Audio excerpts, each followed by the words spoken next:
make sure that we get our vocabulary words.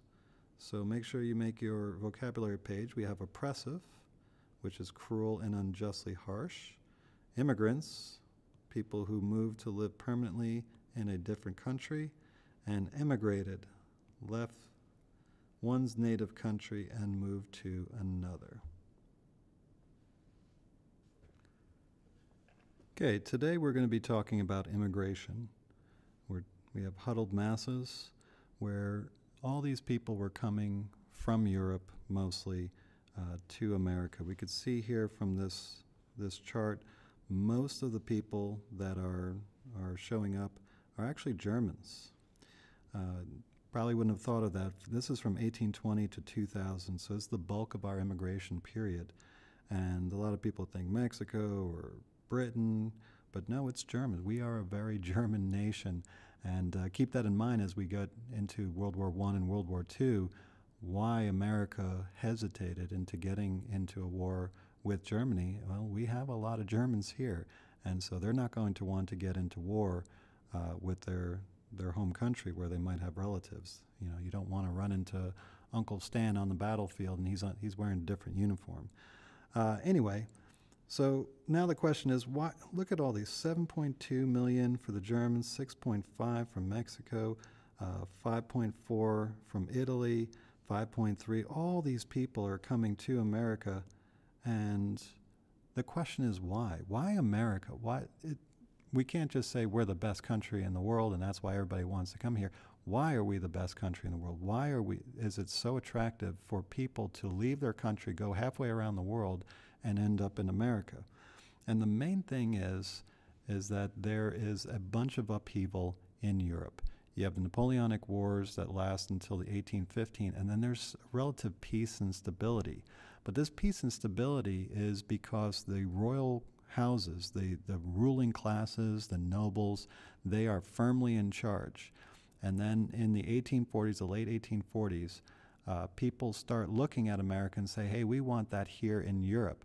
And many countries start rising up. The people start demanding power for the people, and they are brutally put down.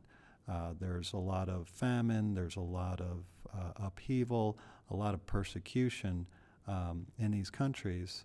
And so, especially in the 1840s, all these Europeans start flooding into America. So let's take a closer look at the reasons why people came across. We have, let me use this, 4 reasons people were pushed or pulled to America. Now, the difference between pushed and pulled, pushed is where, you know, the country is treating you poorly and they're pushing you out of the country, they don't want you there. And then pulled is where they look at America and they're seeing, well, things are a lot better over there. Let me go and go to a place where I'm going to be treated better. And so the first one is oppressive governments. As I said before, all these governments that are ruled by kings and queens, they're not elected, they're not accountable to the people, and so they can do whatever they want to the people and treat them however they want, and there's no real repercussions unless the people revolt, and they really don't do that until the 1840s.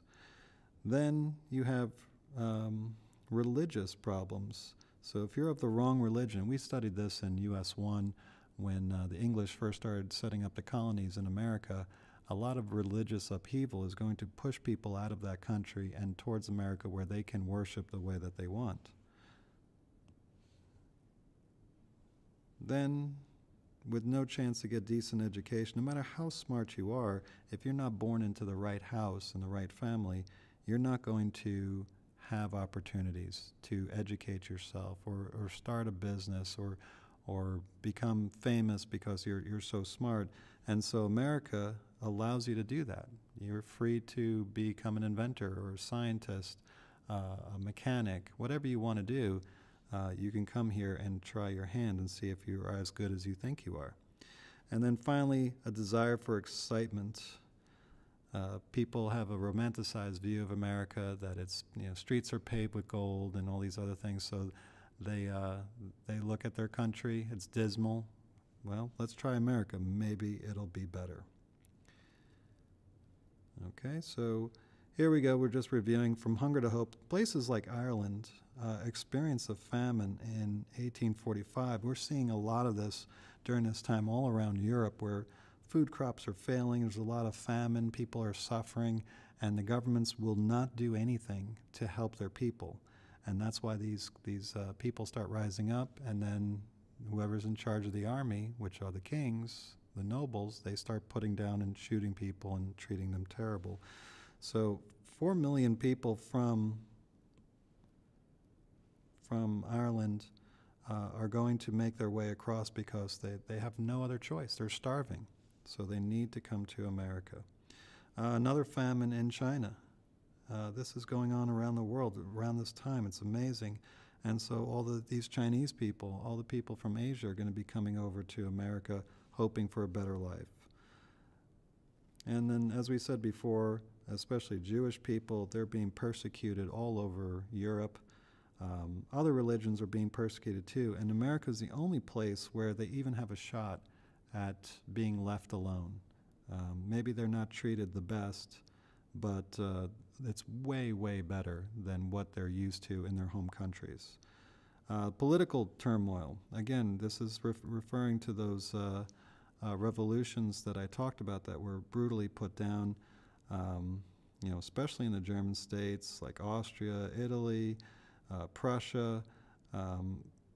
People just wanted power in the government. They wanted a say in what was going on, and the nobles just flatly said no and went after them or let the people wither on the vine. They're facing high taxes, low job numbers. The unemployment is very high, disease. They were forced into the military. These leaders were not very smart people. They were just brutal, and people hated them. They didn't want to be a part of it. If you can't vote them out, then vote with your feet and leave the country. And so they did, and they came to America. You had social rules, social structure. If you're not a lord, then you cannot have a position in the government. You can't be an officer in the army unless you have some sort of noble birth. And so this would be a real problem for a lot of people who are talented, much more talented than some of these nobles, but they couldn't get ahead because of their social standing that they were born with. And so people came to America. It's like, nobody cares really who you're born to. As long as you can do the job, we want you. And so that's what they're looking for. So tomorrow we're going to be looking at what they really found. Are they going to find all these jobs, all these opportunities, all these wonderful things that they're hearing about in America?